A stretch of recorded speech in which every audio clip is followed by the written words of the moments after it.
start talking first about some general ideas and general trends where you think 2015 will go for paid user acquisition. In 2014, we saw a ton of video. We saw programmatic start to grow quite a bit.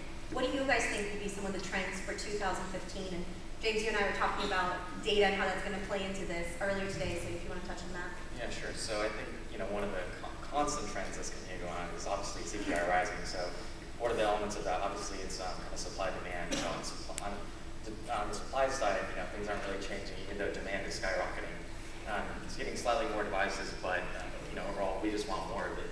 So what are vendors doing on the supply side? I see a lot of them sort of leveraging more data, whether that's some proprietary data, peer data, could be like scraping app store data, but no matter what, it's sort of applying more and trying to increase the value premium on all the supply out there. So you think data will become a bigger, ever more important part of the strategy because that supply is not going to rise, so you have to be smarter about how you buy. Absolutely. Okay. And Chris, from the vendor side, why don't you tell us what you think 2015 has in store? Yeah, so I think what the mobile dollars came, the brand advertising community has only entered mobile in the last 12 months, and I think 15, given the rise of video and quality inventory, Madison Avenue's paying attention. The bulk of revenue that's come through mobile originally is obviously performance driven and app install, which is obviously the centerpiece of the ecosystem. But now we're seeing brands really pay attention thanks to some big icebreakers that are showing you can reach people, target people the right way. So I think that's one. And the second one is there's a lot of data that's probably over commoditized right now, and the ability to solve for identity and really understanding a user journey across device is going to be, we only started that conversation at the end of 2014. I think 2015, and the companies that can really understand targeting people not just on mobile but on desktop is going to be a very interesting topic. All right. Ayush, you have to give me 2 players that we should watch out for next year. What would that be? I would say, on the social side, Pinterest and Snapchat are big. Everyone's waiting for it. Currently, they're trying to test the waters with brand advertising. Another thing, along with the video line, is YouTube. YouTube videos will probably be big too. You think will be big for mobile app installs? Definitely. Yep. Okay. And just to get a sense of who's in the audience, who actually manages a user acquisition budget, or at least this free or organic user acquisition? Anybody? Okay, so quite a few people. So you guys know exactly what we're talking about when we talk about some of the challenges and whatnot. And I think one of the things, I know we were discussing beforehand, was how at every single conference, panels sit up here and talk about how great Facebook's been for user acquisition, and it really has. But I think there's also some challenges with that platform. And I know Ayush and Chris, you guys have some challenges that you wanted to touch on while you're up here. That's Chris, me. my first question, yeah. I don't know which direction we're looking at, and I can only see this half of the room. Look, there's a lot of things that they've done right, and Facebook Connect and plugging to the publisher and app community years ago has given them sort of a Trojan horse as it relates to selling inventory beyond Facebook proper. I guess one positive before a potential challenge is obviously they solve for identity. And brands like the fact that they know who consumers are, back to my earlier point of targeting. So any company that has a login arguably has a leg up on a company that does not. That's more of an exchange, network or exchange. But I do think that there are challenges as relates to the walled garden approach. And how many more people and publishers that you can reach if you're not in the Facebook environment. There's obviously other places to reach consumers that they're not touching on. So how is that exploited? How does that turn into an opportunity as it relates to advertisers? Actually, you mentioned something that's interesting, which is reaching those users outside of the Facebook ecosystem. I think Facebook came out last year and talked about the Facebook Audience Network. Ayush, do you have any opinions on that and what the future of that may hold? Sure. To tackle your question first, I think the Facebook is fantastic in terms of getting really high LTV users. And I've heard a lot of folks say we just focus on UA, say we just focus on Facebook, and that's a great place to start. Especially the nicher your audience, the more likely that Facebook is just going to work really well for you. But I mean, for anyone with a more casual bent, Facebook will still be great. But since the LTVs are really high, but the CPIs are also very high on Facebook, you know, the challenge is really making sure you're finding the right balance between Facebook and the other app network. Also, just one more point to that. I think one other potential chink in the armor, there's not a lot, is how the ability to offer rich creative and video. A lot of partners we work with expect taking their television ads and convert it to their mobile ad spend, and obviously most performance-based is interstitial and somewhat static.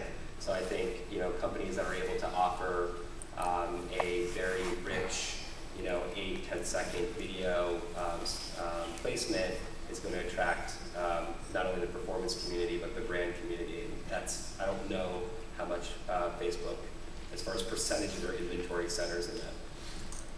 I think I agree with you guys on some of the challenges, but I do think that Facebook realizes that they have to figure out how to reach those audiences outside of just the newsfeed, right? And I think based on those press releases, they definitely have an eye on it. James, do you think they're going to be able to capitalize on that and actually make that come to fruition?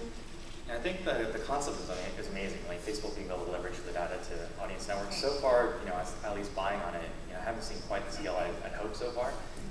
But I really do have high hopes. I think that there's not a lot that can compete to like layering on Facebook targeting data to the supply that's out there right now. Yeah, that's very true. Well, talking about that concept of applying targeting in social networks, the amount of data they have. Let's talk about Twitter a little bit. I think last year I heard a ton of mixed reviews on Twitter. Personally, it's worked well for electronic arts. I know some people have had challenges with them. Some people love them. So on that note, James, let's continue with you. Let's hear why you think maybe Twitter hasn't performed as well for you guys. Well, so I would say obviously our volumes aren't as massive as for example, like Two Dots that mentioned a huge success on Twitter. I think they, maybe their titles were specifically suited to the audience, but I think that Twitter is very focused on on getting revenues from certain types of advertisers, and my guess is that they may still be really focused on that, even though obviously performance marketing is very key. So whereas us, we're very focused as performance marketers on the conversion, and so at the very lowest part of the funnel. So, but I can see whereas Twitter may be very interested in driving engagement at the very top of the funnel, where they have the most, they can sort of leverage the traits that make their network the most appealing and unique. So I feel like at the conversion level, there's still several challenges that they need to face before they become something like a Facebook. And do you think they'll get there, or? I think they will advance and make big advancements this year. At least that's my hope. I would love to leverage it as another sort of major channel in my book. Right. And I think, Chang, you were kind of for Twitter. You've had good experiences. Yeah, absolutely. So I think Twitter in itself, right now it's coming from a very kind of low market share perspective. I mean, it's hard. You can't just say, oh, let's compare it to Facebook, because right now the audience size is 1/5, 1/6 in terms of monthly active users. But from an engagement standpoint and a passion standpoint, hey, these are probably some of your most passionate users, and that's probably where you're going to find them. And if you treat them well, you have great customer success, great support, they're going to be advocates for you, and that could benefit you down the line to get some of these passionate users that you might not find on Facebook. That's a great point. And our experience is, I think they're kind of a sleeping giant as relates to on the UA front. They have an exceptional team, and they're they're a huge partner of ours, and they think they're thinking about the space really well. And they one thing that we didn't really call out, as this relates to user acquisition, is a lot of companies tout global reach, but they may not have it, and the ability to sell into China and Asia. I don't know how many companies are from Tel Aviv, but if you have what I've learned in 6-7 months is if you have a population of under 7 million, you aggressively move across the globe and put up offices, and you establish yourself for reach. So I think for UA and companies like Twitter, they're looking for organizations that can help them beyond the US, which is something we can do for them, and I think that's very interesting for other UA partners as far as getting quality users outside of the US. Yeah. And relating to both Twitter and Facebook. Facebook obviously has the most data right now and it leverages it in the best way. Twitter with MoPub, with Tab Commerce stands a chance. And they're going to get a lot of other data. It's not the same type of data as Facebook has at like a specific profile and a user level. But if they can leverage that data and be able to kind of combine it, there would be great targeting there as well. Yeah, I think you tapped into one thing that I'm really excited about for this new year, which is the fact that Twitter made some very interesting acquisitions last year, and I think they are likely thinking about exactly what Chris mentioned before, how you have to find those users outside of just the Twitter environment and the Facebook environment, and I think those acquisitions kind of show that they may have an eye on that for sure. So that's exciting to me. Talking about some of the new players that we think or that we hope will become big in the next year. Amazon, Google, Yahoo, they're all huge platforms that have the ability to know who you are on your desktop, on your mobile phone. The other day I was doing my Google Shopping Express on my laptop, and then I get home and I finish a transaction on my iPhone, and my shopping cart's there, everything's still there. So Gene, we haven't heard from you. What do you think are going to be some of the big players, the big names that actually make some headway in the space in the new year? Sure. We started partnering up with Yahoo recently. I think Yahoo presents a great potential for us outside of the platform players such as Google, Facebook. I think aside from Yahoo, it's we're also looking into some of the offline channels. I think that's everybody saw the Super Bowl commercial, so we start paying more and more attention to building brand engagement, brand awareness. I think that will actually have an impact on the conversion for performance guys like us. I hear a lot of people talking about branding, brand awareness. How do you guys actually measure that? How are you thinking about the measurement of brand awareness? Are you guys doing consumer surveys, or what metrics are you looking at? Yeah, I think from high level, I think it all started with in the very initial stage of our marketing. Just to set the tone on how we want to present our game, how do we want to position ourselves as a differentiator from so many apps out there, and we try to even synchronize all the marketing creative, just to build this brand image that we want to convey to our consumers. That's the first step. So I think offline channels and as well as everything is integrated now, offline, online, all need to be synced up. Mm-hmm. And not to pick on you, Gene, so anybody, Chris maybe has an opinion, but again, you talked a lot about how you're thinking about building that brand and what goes into it. What about what comes out of it? How are you actually measuring the impact of the elusive brand awareness? And I don't know, Chris, if you're going to touch on that, or anybody else have an opinion. Yeah, it's interesting. So I'm probably in the minority as far as the East Coast guy that comes from 15 years of brand and agency experience that now happens to be working for a large performance company. And I generally the perception is, and performance is obviously it's more efficient, it's more scalable, it's better results, period. However, there is a healthy mix, which is why all the major players have brand sales teams and performance. And I think that equates to the same conversation. We've met with the largest, the top 2 gaming spenders on the planet, which everyone in the room knows, and essentially once they get to that peak where there's a certain game that they get so many users, they get somewhat saturated, they're buying, they're buying TV spots, not only in Super Bowl, which I think a lot of people probably find interesting, but on, Homeland and things like that. And they're telling us that they see a direct correlation to more users in the next 72 hours. So to answer your question, is there, that's brand, that's a different category of budget. Are you seeing results? Large gaming companies are saying yes, very quickly after, but I think we would all agree that has to be the right company, the right gaming company that has some sort of awareness already in market. But I personally think the whole television and what other gaming companies like Blue are doing with licensing, the Kim Kardashian sort of, these are all other revenue streams that are evolving beyond what we know the last couple of years. Yeah, it's interesting you mentioned the Super Bowl. like me, you watch the Super Bowl for the commercials and the Katy Perry more than the actual game. Do we know if those creatures were real or not? They might have been. But you know, I think to your point, we saw ads for Clash of Clans, we saw ads for War, and then there was Heroes Charge, which was something that's not as big of a name yet in the ecosystem. So I think a few people were surprised that they were going after these multi-million-dollar spots. James, what's your take on what is the right approach for TV? Who is it right for? Sure. So I think for every company there's a different level where it does make sense, and for Clash of Clans and for like Game of War, I think it makes a lot of sense in terms of like branding. They've obviously, like, we see them in the marketplace, and every single app that you use, you're going to see probably Game of War ad. They've pretty saturated the mobile spaces. So the sort of next natural move is to sort of go into that branding and go into that type of level of exposure on a national level. Just with the number of eyes that you can capture that you haven't already penetrated. That's the sort of next pool.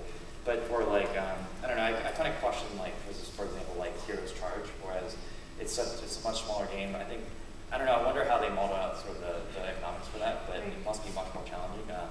A developer like us, we're like Storm8, we're pretty sizable at this point.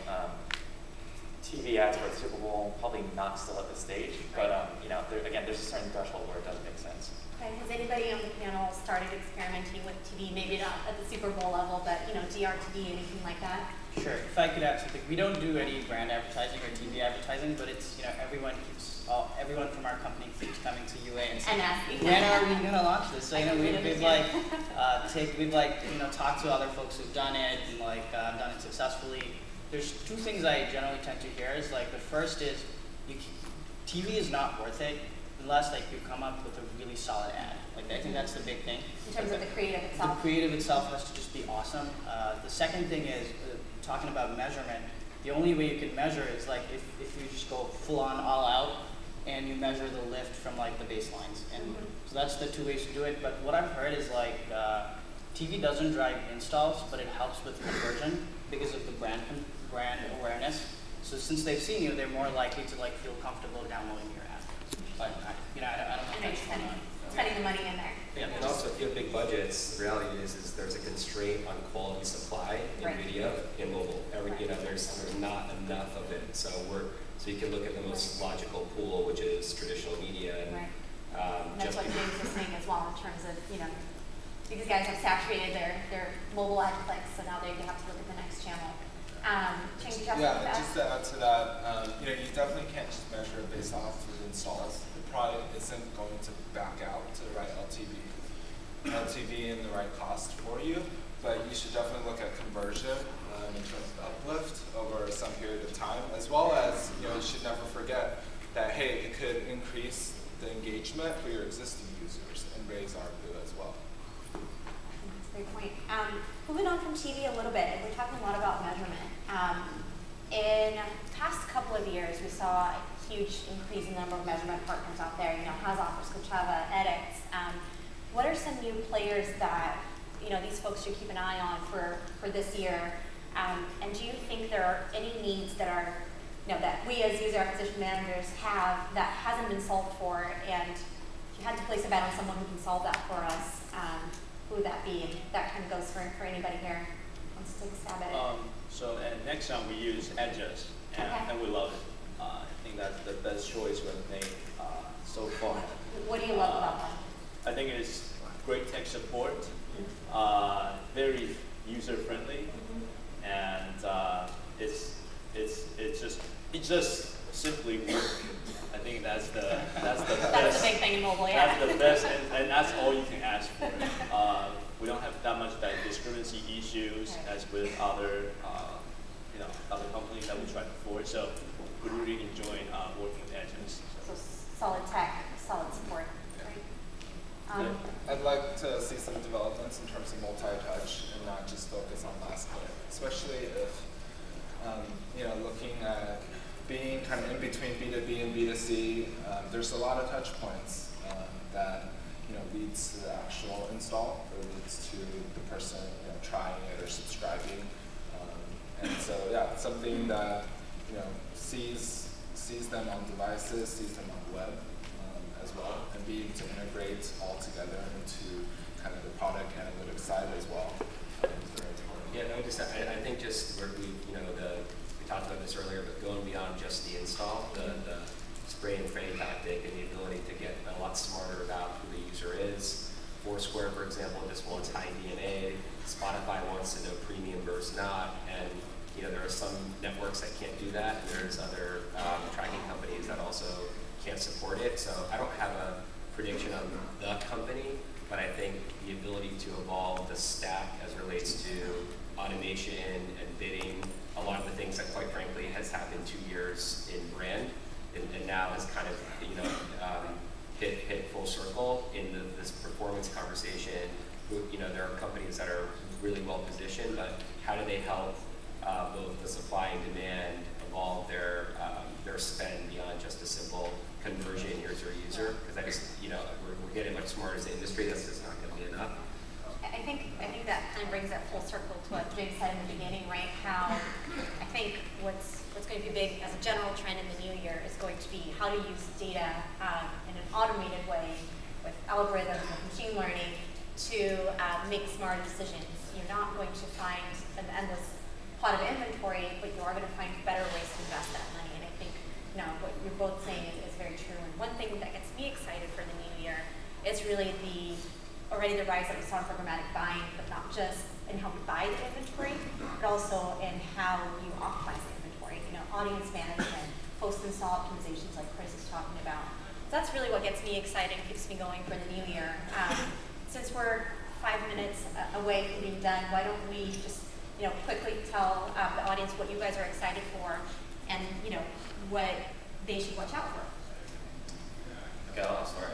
So I touched on earlier, like a vendor is trying to increase the value of the inventory. Now, so us as buyers, we're also trying to sort of cut the margins and obviously get smarter. So I think you mentioned programmatic, and obviously I think that this year a lot of the more advanced buyers are going to start going that way and starting to cut those margins by building either your tools in house, getting smarter that way, or you even see vendors that are starting to consolidate and also build smarter tools like platforms, exchange buying platforms, etc.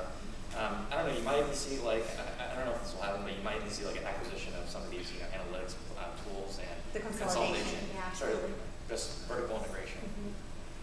Great. I'd say programmatic is something that we're excited about too. I don't know too many people who've successfully done it. It requires a lot of time, but I think it's worth looking into. I'm really excited for everyone being able to target more precisely. I think Facebook laid the path for that, and a lot of people are kind of playing catch up in terms of the precision, in terms of the targeting and how detailed you can get in terms of demographics and the people that or the interests that you can target. Second thing I'm excited about is being a mobile business management software.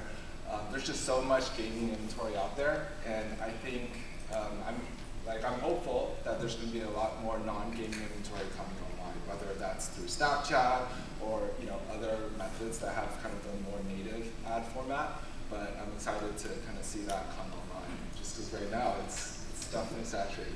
I mean, you just look at the panel, right? You have 4 gaming companies up here. I'm excited about some of the improvement that Facebook mentioned earlier today. Something they're going to work on. I'm also excited about YouTube. I think YouTube is going to be huge for a lot of game developers this year. So now that tracking is in place, I'm very excited about that. I'm excited to get back to the East Coast and see my kids. But to answer the question, the idea of solving, which I mentioned earlier, solving for identity and understanding who users are beyond just the large obvious players, which I won't name because we all panels talk a lot about them, and who rises up to grab hundreds of millions of dollars, $1 billion of revenue will be interesting to watch. And I'm excited to watch some consolidation happen quickly. Yeah, I think consolidation is going to be a big one. At least that's what we're all hoping for, to simplify our lives. We have 2 more minutes, and I just really want to quickly ask Jean or anybody else who's had experience with YouTube actually run with the tracking for installs, what experience you've had so far. Anybody can comment on that? Well, we ran YouTube for a short period of time last year.